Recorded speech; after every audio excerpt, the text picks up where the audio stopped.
बच्चों, आज की क्लास में आपको वाच्य के बारे में पढ़ाऊंगी। तो चलिए आज की क्लास हम शुरू करते हैं। वाच्य के प्रकार।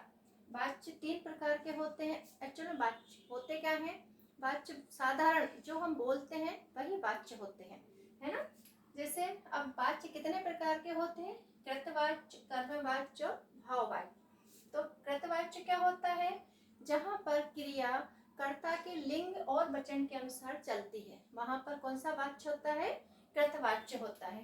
कृतवाच्य जैसे राकेश कहानी लिखता है, तो यहाँ पर राकेश क्या है? कर्ता है और कर्ता के अनुसार क्रिया चल रही है ना। तो ये कर्ता है,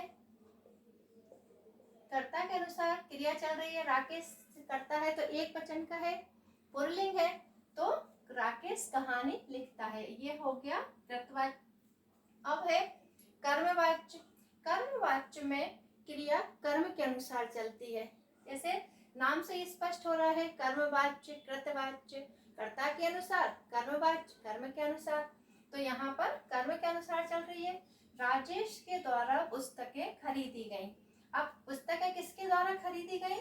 राजेश के द्वारा। तो खरीदा क्या गया? कर्म क्या हुआ? पुस्तकें। उसने कर्म क्या किया? पुस्तकें खरीदने का कर्म किया। तो यहाँ पर क्रिया भी उसी के हिसाब से बदल गई है। तो यहाँ पर बहुवचन की क्रिया आ गई, पुस्तकें खरीदी गई, बहुवचन हो गया। क्या हो गया? एक वचन नहीं, यहाँ बहुवचन है। राजेश के द्वारा पुस्तकें खरीदी गई। तो ये कर्म के अनुसार वाक्य बना, इसलिए ये कर्मवाच्य हो गया। अब जहाँ ना कर्म है ना कर्ता प्रधान है, वहां पर क्या होता है? सिर्फ भाव प्रधान होता है। वहां पर कौन सा वाच्य होता है?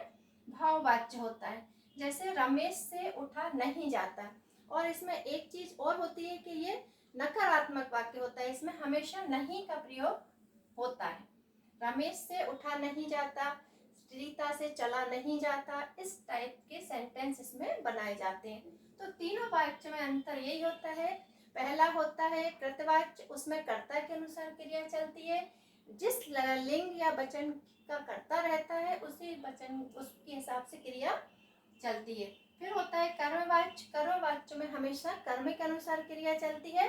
और भाववाच्य में इन दोनों के हिसाब से नहीं, सिर्फ भाव के हिसाब से क्रिया